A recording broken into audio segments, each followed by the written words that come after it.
Hey everybody, I'm Jacob Castro and welcome to the live show here on Jacob's Aquarium. Today I have a awesome show for you guys, along with taking your calls, answering your questions about the hobby, and discussing a wide variety of topics, all aquarium related. Sean Peck from the YouTube channel Peck Tech will be joining us for the first hour of the show. He's a YouTuber that makes high quality videos, well edited, passionate videos about the hobby, and has taught almost 6,000 of his subscribers how to be successful in it.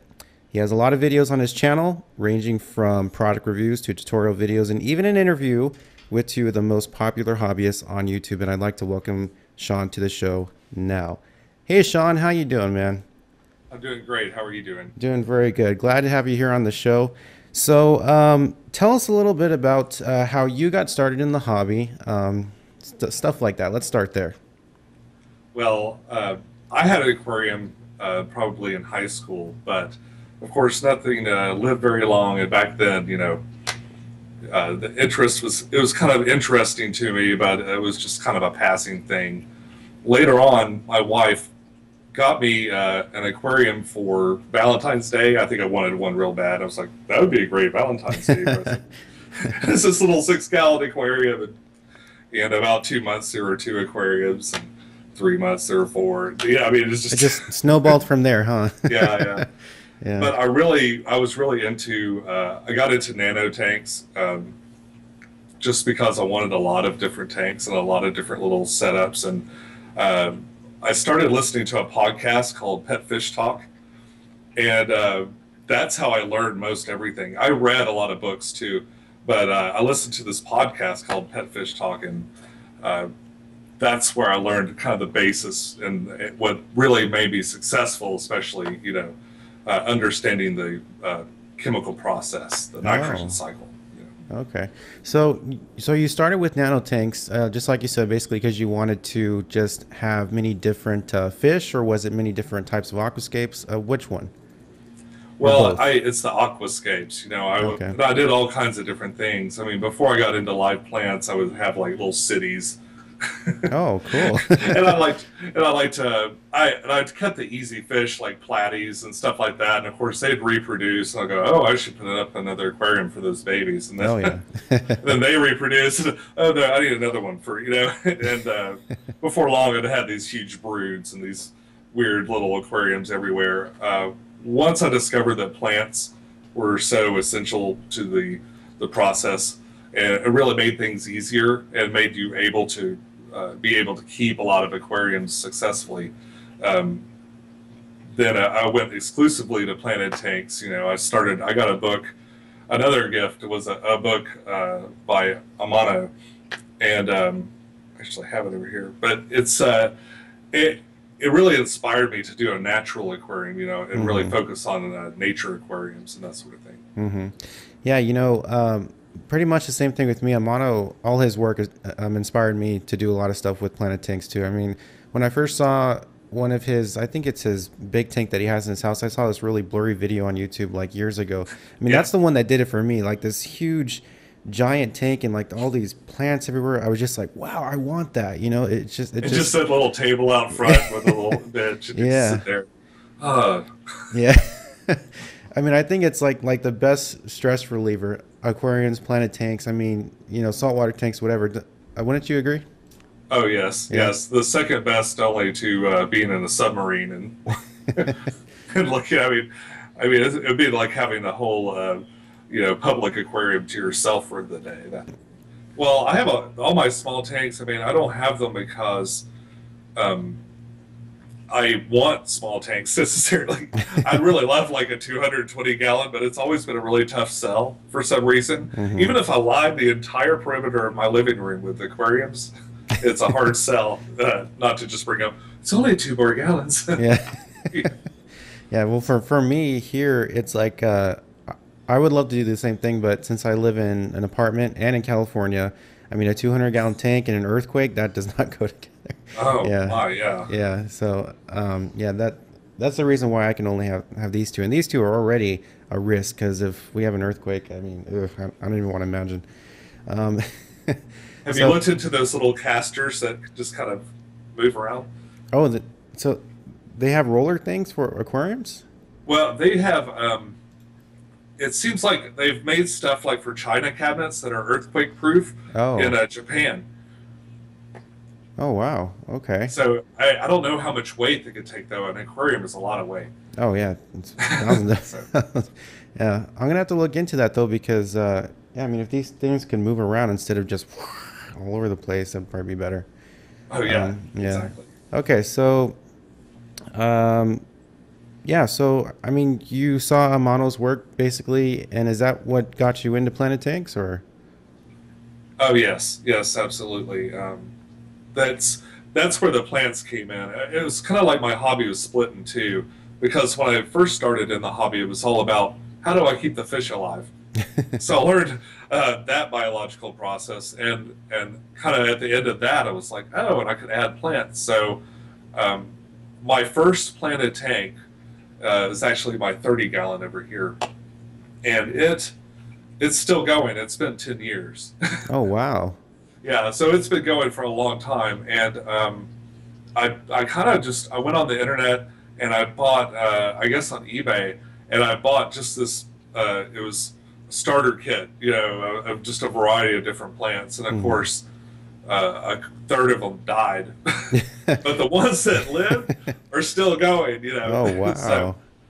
and those offshoots have gone to all the other aquariums because I never want to throw anything away. So I'm always like cutting it out, but then I've got eventually enough for another whole aquarium. So Yeah, the same here. Every time I turn my tank, I feel so bad if I ever have to throw plants away because I'm just like, I have no more space. I literally can't save these trimmings and I have to throw them away. I feel so bad. I'm just like, this is but like, plants, you know? I actually sometimes I'll have a 10-gallon tank that has no fish in it, just you know, just something to move the water around a little bit, and I just throw plants in there. Yeah, just to save them. If Yes. somebody wants them at work or something, I just give them away. So I see you got a Kessel LED on your 30-gallon. Is that the A150? Yes, Okay. yes. How do you like the Kessel LEDs? Because I mean, I'm a big Kessel guy. I love the lights. I have three of them over my tanks. Do you find that it works pretty well for plants? Yeah, well, I think so. I think, as you can also see, I broke a big rule, right? Here's this Oh, window. Okay, so yeah. I think that might have been causing me some problems, but it is the brightest light down here, or it was until I'd actually just built a custom retrofit light that'll be on my channel tomorrow. Oh, So, cool. but this this single LED is incredibly powerful, and well, I don't know, it's like a cluster, right?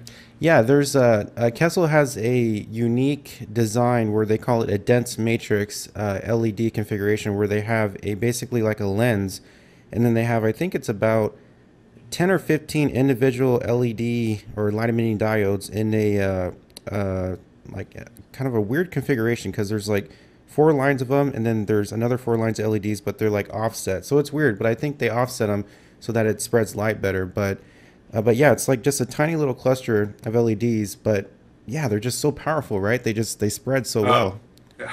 Yeah. It's an amazing light. It's an amazing light, and it stays. You know, I really think, especially what I love is that even during the day, like the middle of the day, like now, I can still see everything in the tank, and it's nice and bright. You Oh know, yeah. even though it's obviously, so I don't have to wait till nighttime to really appreciate the tank, and that shimmering effect is just Oh, amazing. it's And at night, beautiful. it's even like super amazing. So, It's beautiful. Yeah, like sometimes at night when I'm doing maintenance on my tanks, I have to have the lights on so I can see all the stuff and like I'm moving water around and everything and all the Kessels are on and like my whole room it looks like I have one of those like light shows going on. It's really really cool actually, you know? yeah, it's Yeah. really neat. It's really neat, and that's what's terrific about LEDs in general is that real directional light just gives that shimmering effect, and it's a really neat thing at night. Yeah. Yeah. So is there anything you don't like about the Kessels? Because with the A150, I hate that it's so loud, like the cooling The fan. fan, You know, like the yeah. muffin fan, yeah, I Yeah. wouldn't put it in your bedroom or anything like that. Yeah. Yeah, for sure. That muffin fan, it's a little bit loud, but it's not terrible. I mean, like in Mhm. my living room, I never notice it. So Yeah. Well, for me, my tanks are in my bedroom, and my timer actually has my lights to go on at about 9:30. So it's basically like my alarm because because like I could just be sleeping there nice and quiet, then all of a sudden hear and it's like, oh, the kettle's on. Okay, it's time to wake up. I have a 56 gallon up in my bedroom, and it's got these fluorescents, but I have it so it doesn't come on till late in the day.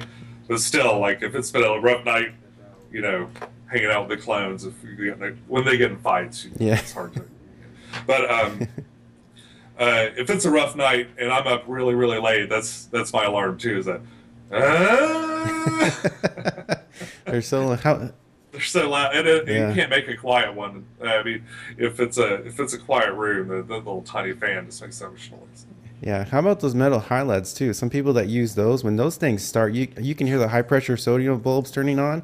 Oh my gosh, I think those are louder than the Kessel fans combined. Wow, I've Yeah, never used those, but I can imagine just getting a sunburn, just kind of having them around.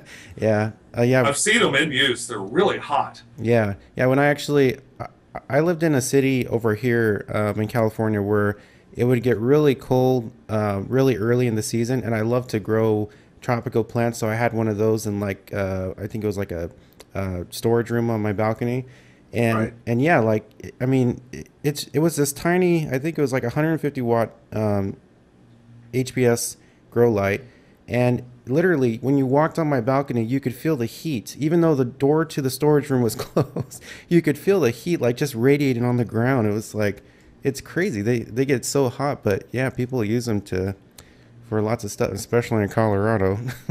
And these newer and newer generation LED lights, Yeah. I mean, they're getting better and better and better and cheaper and cheaper and cheaper. You know, I I went to a company called Rapid LED and bought a retrofit kit. Have you ever heard of them? Retrofit kits. No, haven't heard of them. Yeah. Well, it's Rapid LED. Actually, I saw a video Joey did. Oh, You know, the King of DIY. He did a where he made his own LED light, and but I hate to solder because I'm not actually very good at doing DIY things. yeah. I'm I more think we'll like leave that up to dangerous, you Joey, know. right? Yeah, we'll leave that to the king. I've had a couple of projects that are just like I filmed them and the thing just falls apart. Like I can't even put that on YouTube. That Yeah. sucks. Anyway, but this was really pretty simple to do, and they had make a new solderless LED kit. Oh. So for about I think it's about $60, you get 6 of these solderless high-powered LEDs, and I put them on this small tank, and I think I probably have an algae farm on the way. It's like, I ah! know.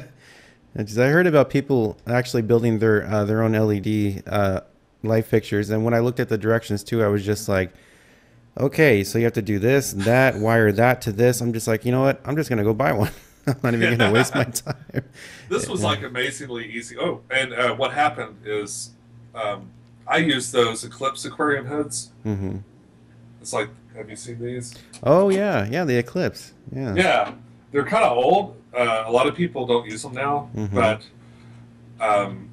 my fluorescent went bad, and you can't buy any kind of replacement. I mean, my compact fluorescent just died, Oh. and because I wanted to do it before and after, but I had planned on changing it because it was giving me a problem.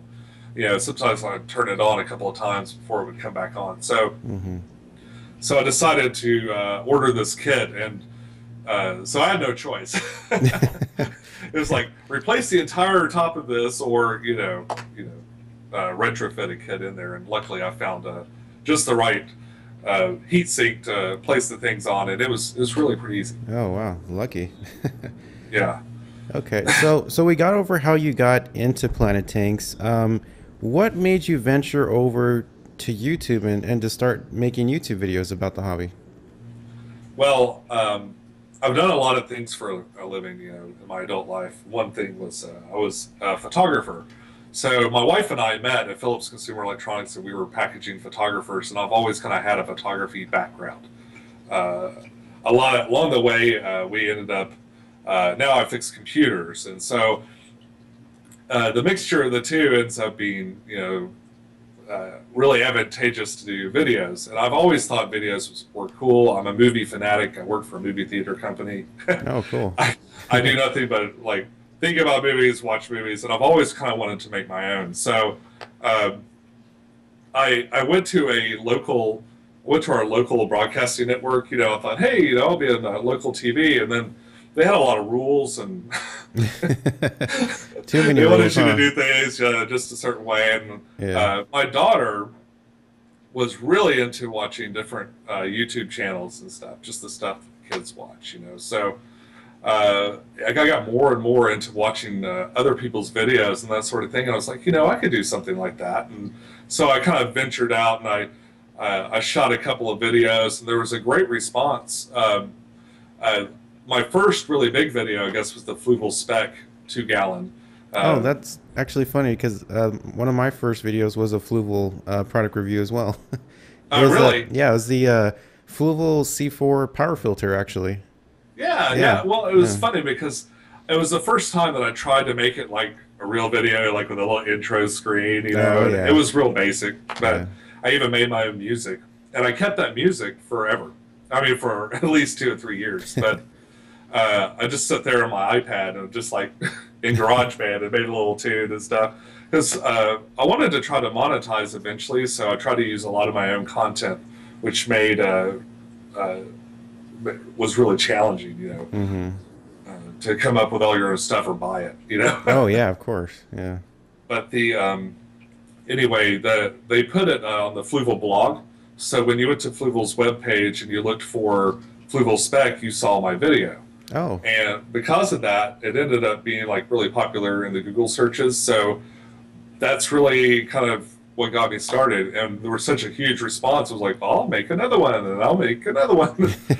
So, but what I try to do differently about my videos is you won't see a lot of like vertical shots with the phone, and I want to do something that was a little bit higher quality than usual, and because of that, I got really bored, you know, just sitting in front of my aquarium all the time. So Yeah. I've gone off and did a lot of different things. So my channel's sort of a modulation of all the things that I'm really interested in. But luckily, the aquarium stuff has done really well, and I'm always really happy to talk to people about my tanks and, of course, and their tanks and you know what's going on with them. So. That's really cool. So do you find that people that watch videos on YouTube are very particular about audio quality, video quality, you know, things like that?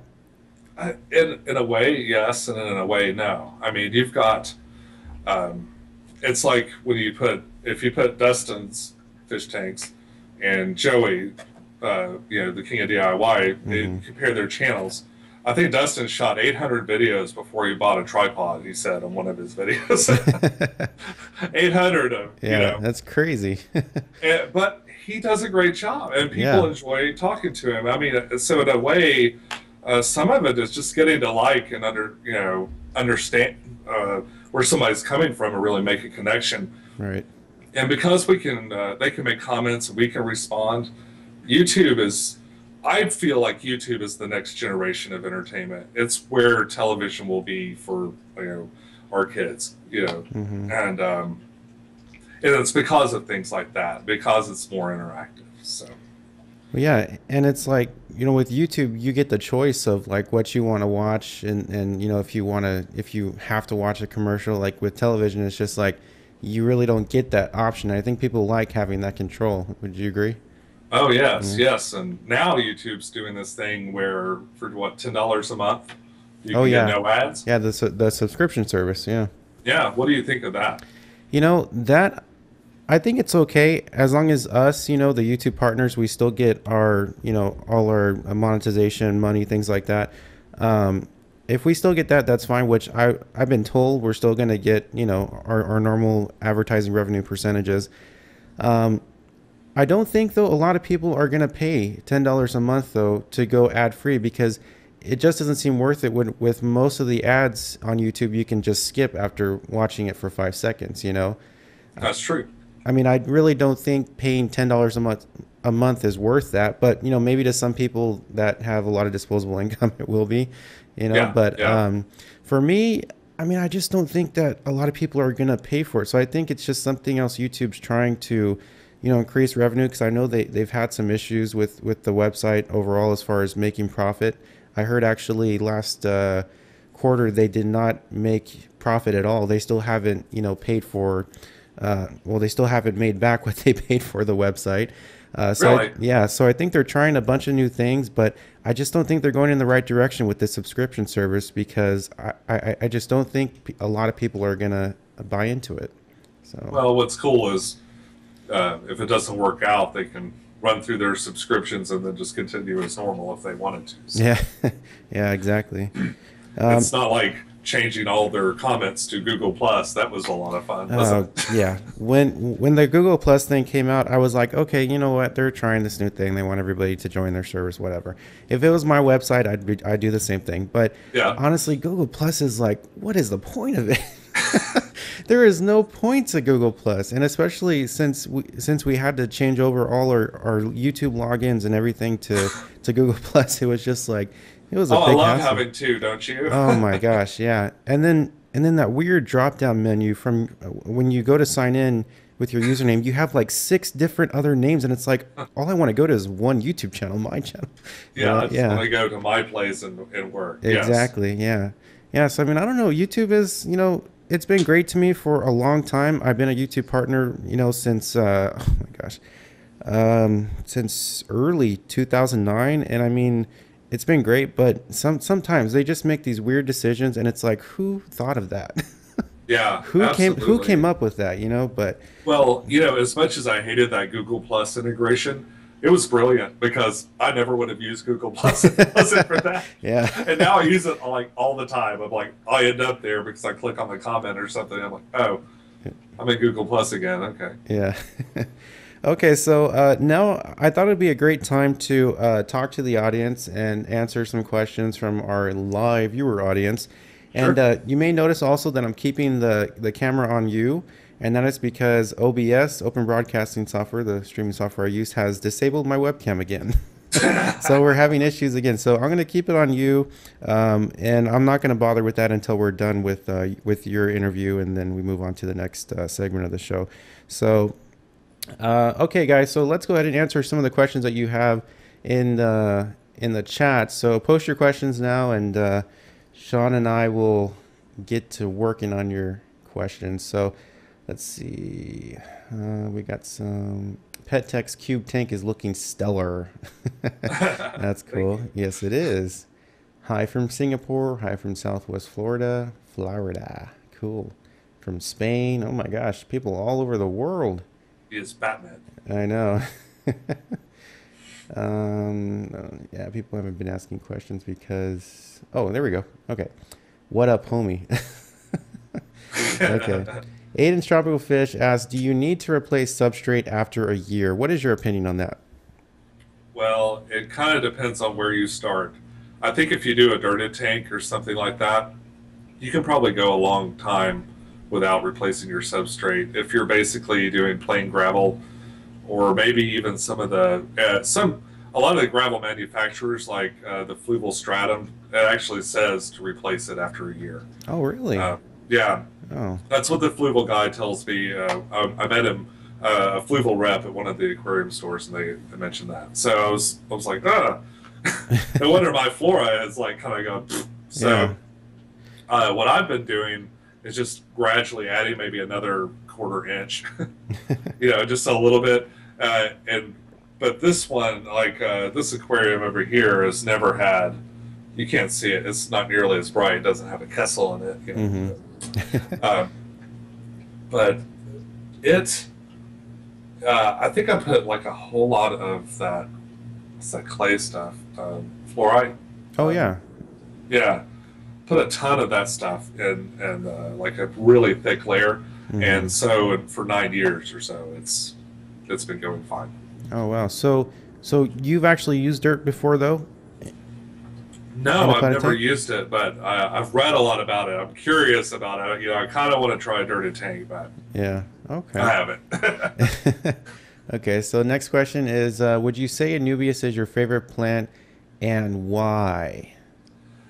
Yes, because it grows in my aquariums. It grows, period, in any condition.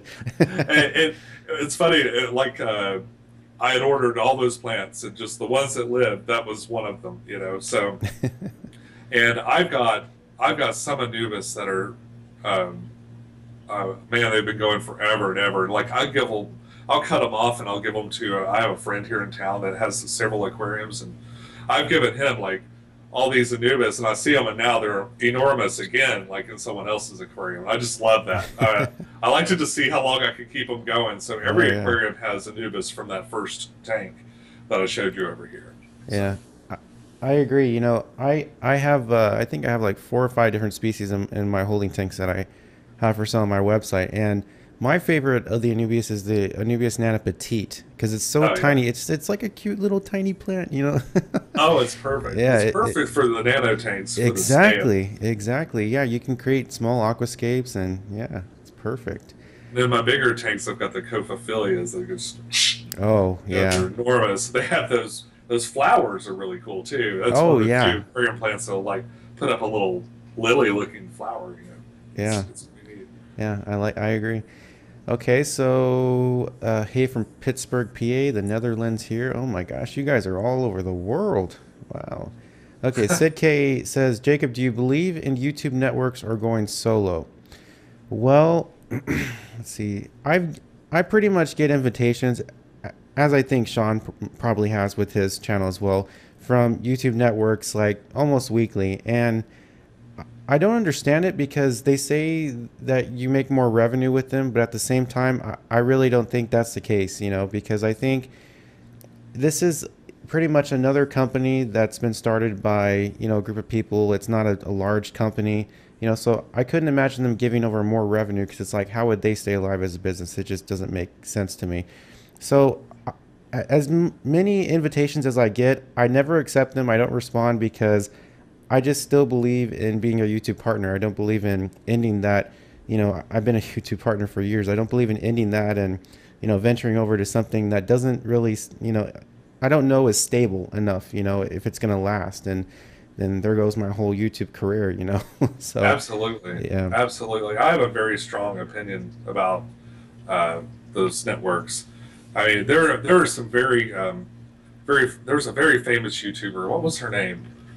Um, oh, I don't recall right now, but Oh, she wanted to leave and kind of leave her network and kind of do her own thing, and she basically had to start all over. I mean, they own your name, oh so man. if you feel like you've built a brand, I mean, I don't know about you, but after several years, this is my thing. I mean, this is Exactly. I've It's your I, home. yeah, you've done all this stuff to kind of build it up. Why would you want to share that with somebody that's done nothing? Yeah. And they say, well, the first thing I ask is, like, if I am, I've kind of probed them just to see, because I've been warned off about YouTube networks already, but the, I mean, I'll ask them, how many channels do you keep? Hmm. And they'll answer some huge number. And I go, well, how would you help me and all those other people at the same time? You know?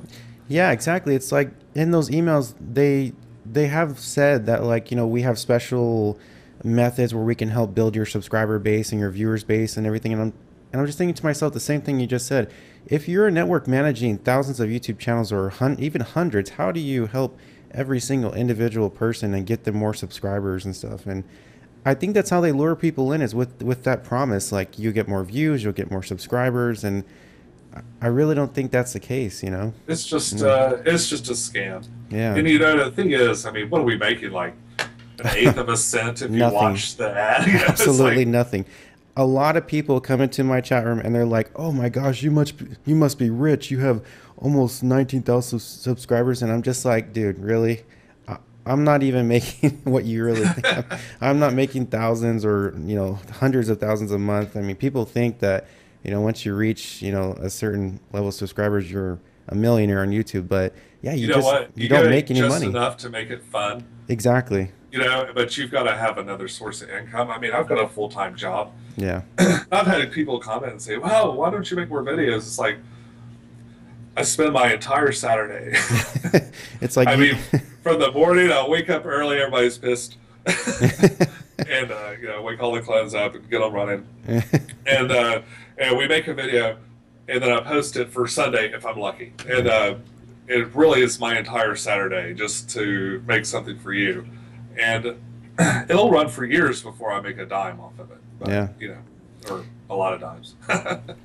Yeah, same here. I mean, videos that I uploaded late 2010, like a couple of my aquarium store tours that, they get over 20,000 views. I mean, it literally does take at least a year and a half before you see any, like even $5 come from the video. It's nothing. You use the analytics, right? The analytical data. No, actually, I never tried that before. Go into your analytical data. It's really interesting. Oh, And you can see, I mean, you can break down where your viewers are. Like most of my viewers are in your neck of the woods in California, in oh, America. Yeah. okay. Yeah, I'll have And to look into that. it's really cool to see that there's people from all over the world that tune in. And that's another great thing. I mean, if I had done that local broadcasting channel instead of starting a YouTube channel, I'd only be talking to Knoxville, Tennessee, not the world. Exactly. I much prefer the world. Yeah. And I think, that's pretty much why we started, doing YouTube stuff, is just because it was fun. We really didn't go into it like, oh, we're going to make a lot of money, we're going to be rich. It was just like, we love video, we love photography, we love engaging with an audience that loves to do the same things we like to do. And, that's pretty much why I got into it. I'm pretty sure the same thing for you, right? Oh yeah. Yeah. It's just so much fun. Yeah. I mean, what else? What other excuse do I have to, edit videos For hours on end. Yeah, I mean, and I'll cover, like, I got into steampunk a whole lot, so I started covering steampunk events, and I always like wanted to be a musician. I can play a little bit, not too well, but I buy a lot of guitars, so it's just the same thing, right? Yeah. Exactly. Yeah. My daughter is an excellent musician, so we've got a bunch of guitars everywhere. But so I loved covering. So I love shooting concert videos, and my wife hates it, but I love it. So I made her camera too. She just sits there and kind of falls asleep, and the camera just points to the stage. The wide shot's pretty static, but the other one is me. But anyway, so and putting all these kind of different videos together, I've really just I've ground through it the past couple of years, and I've really put out a lot of different, a wide variety of videos. But Yeah. it's all for the fun. Otherwise, there'd be no point in it. So. Exactly. Exactly. Okay, so let's see. Sorry guys, we've been rambling on. We I just know, love I'm we sorry. just love to That's talk. my fault. We love to talk. What are your general tips for people starting a channel on their own? Really, I think the secret, and I kind of drifted off topic earlier when I was talking about my Dustin and Joey kind of comparison. The secret, but the thing they both do really well is consistency. If you say, I'm going to be here every Sunday with you to talk, you can become part of someone's routine. Exactly. And so if I'm not going to do a video for a couple of weeks, I try to mention that. So you kind of have, you're not surprised. And I like to try to keep at least something once a week. I've got to put out something once a week. And this year I've tried to do every Sunday. So every Sunday it's got a fish video. And if a video comes up during the week that's not on Sunday, then man, it could be anything. I did that. I did a blind bag opening of like Shopkins with my niece. I mean, Right. Yeah. I want to make every kind of video there is. But Sunday is for fish, and I will try to always have a video on Sunday. Sunday fish day. Yeah. Yeah. So consistency, I totally agree with that. And then also, I think, oh man, tips for starting your own channel. I mean, for me, it's like when I started mine, I basically just really got into the quality. I think we talked about this earlier, but like I really got into the quality of my videos, period. Like a lot of the money I made when I first became a partner, I put back into my overall production. I bought, a new camera and stuff like that. So, I mean, I think along with consistency, there just needs to be a level of quality that is, above the rest, like above pretty much everybody else on YouTube that uses a cell phone to record videos, Yeah. So Yeah, I mean, so quality, consistency, stuff like that. I think should really put you on the path to, building an audience and getting a schedule down, and then you'll be a YouTuber. Yeah, I mean, Yeah, come on with something to say. I mean, yeah, uh, there's so little. The minutia of some of the topics that you can talk about on YouTube are amazing. I mean, yeah, I was like, gosh, I need to make a video, but my hose is broken. I can't do my water change. It's like, that's my video. yeah, How to repair a broken hose. People like it. Little things help. Little tips help. yeah. Anytime you discover something. My big thing, I didn't want to do like just endless update videos. You know what I mean? Like, here's my aquarium. Here's my aquarium 7 days later. Here's my aquarium 14 days later. And just do the same one over and over again, which is another excuse to buy a lot of tanks. So if you like want more aquariums in your house, and you have a spouse like I do, yeah, start a YouTube channel. It's a perfect decision, huh? Yeah.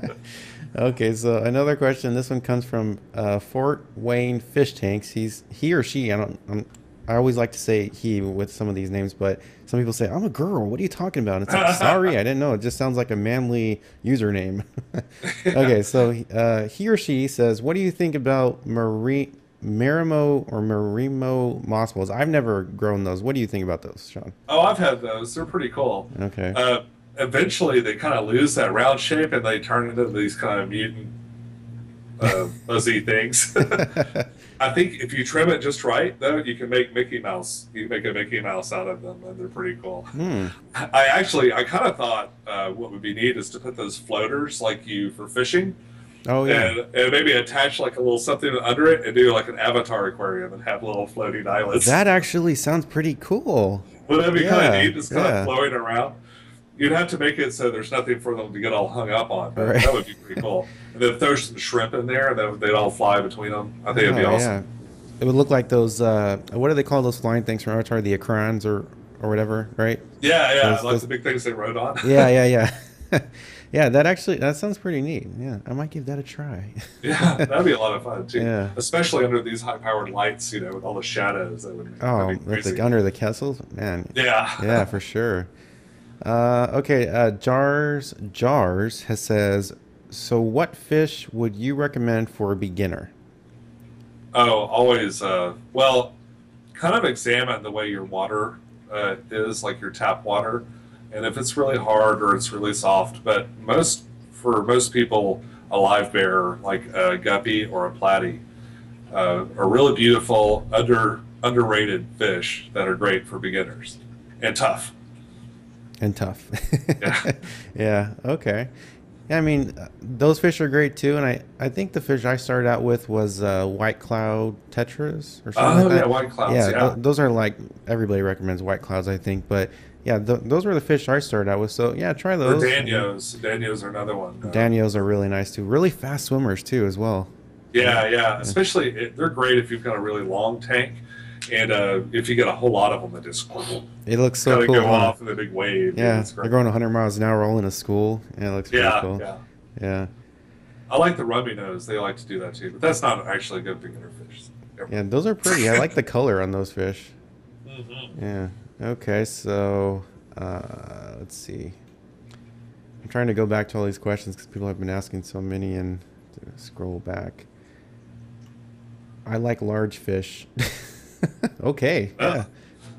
Large Like fish are big actually fish, cool. and I cannot lie. I like big fish too, and I Yeah. wish I could keep more, but I don't have a big tank, and you gotta have a big tank. Yeah. Oh my gosh, if I could get a big tank, I'd keep a giant silver arowana in there and feed it mice. If you had a mono's tank, Oh, jeez. Yeah. what would you put in it? In a monos tank, I would probably get a lot of Altum angelfish, those really Yeah. big wild angelfish, and just grow them out to their full adult size, and Wow. then get some neon tetras to school along with them. I think that would look cool. Oh, that would be amazing. Yeah. So what would you put You in it? you could put an arowana in a tank that big, but wouldn't it eat everything else? Yeah, I think they'd be okay during like regular, just regular activity, but during feeding time, those things get freaking violent, you know. So I've seen I've some of them on seen, YouTube like jump for their food, right? yeah, Yeah, it's yeah. I mean, crazy. I've seen them at the Tennessee Aquarium, Oh, uh, basically full size, and they're. I mean, I can't imagine them selling them in the pet store ever. yeah. Because unless you've got 1,000 gallons to spare, I don't Oh think my it's really gosh. fair to that fish Yeah, you and know, what its like potential is. so many stories actually.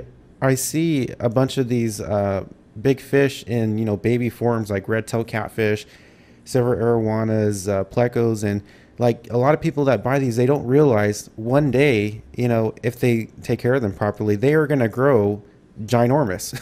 Yeah, You know? yeah. Yeah. Well, in every pleco, I mean, the basic plain pleco Oh, is a huge fish, and they it's get very commonly sold. huge. But they breed like crazy, so Yeah. I guess it's their fault. No, I'm kidding. um, but like the bristlenose is a great alternative. Like if you like a pleco, if you want a pleco, get a bristlenose. I mean, they're Yeah. so much smaller and so much cooler, I think, than a regular pleco. Yeah. They do a great job of eating algae. Yeah. Someone in the comments mentioned that earlier, Oh. that they love their bristlenose. I do too. AGR 414 says Joey's arowana is okay, I'm assuming that says bad ass. It's okay. You can say ass. It's okay.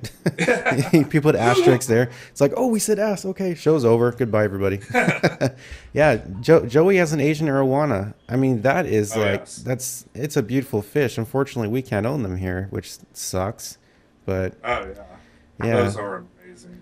yeah, and they're in Thailand. I've heard that they can fetch prices like oh my, like $10,000, $15,000. I Really? think they're kind of like koi fish. Like there's a certain like high quality market to these fish where like certain ones that are bred specifically for their color, they can fetch so much money. It's crazy. When I was reading about it, I was just like, man, I got to start breeding Asian arowanas. Yeah, really. That's Yeah. amazing. Yeah. So, okay. So, do you name fish? Oh, wait, what? How do you name fish that look all the same? Oh, that's a hard one to I answer. stopped naming them a long time Yeah.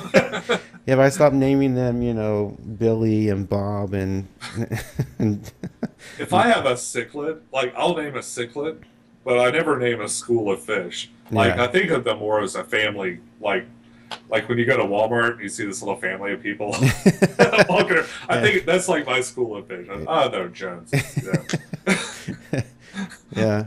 I mean, I I think the don't try, I last, try not to get to know the individuals, you know. I think the last fish I named was my big tiger Oscar that I had, I think 3 or 4 years ago. I named him Jack Black, because he was this big black tiger Oscar. He was huge. It was like 7 inches long. This thing could eat freaking anything.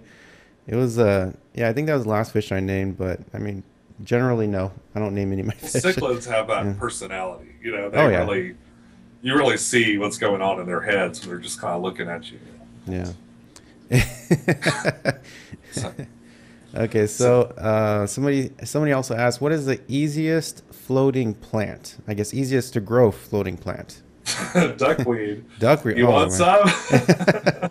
that, I that got a shitload it's in here. it's truly a weed, isn't it? Look, it's like I'm not even gonna look. You can just grab some out right there.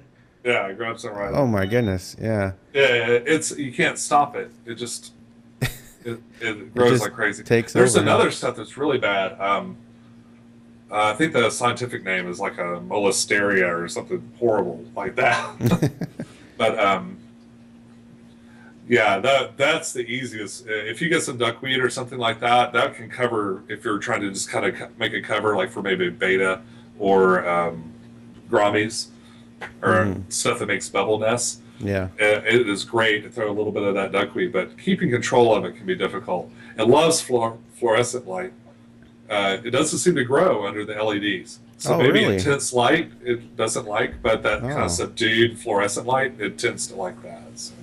Oh wow. Okay.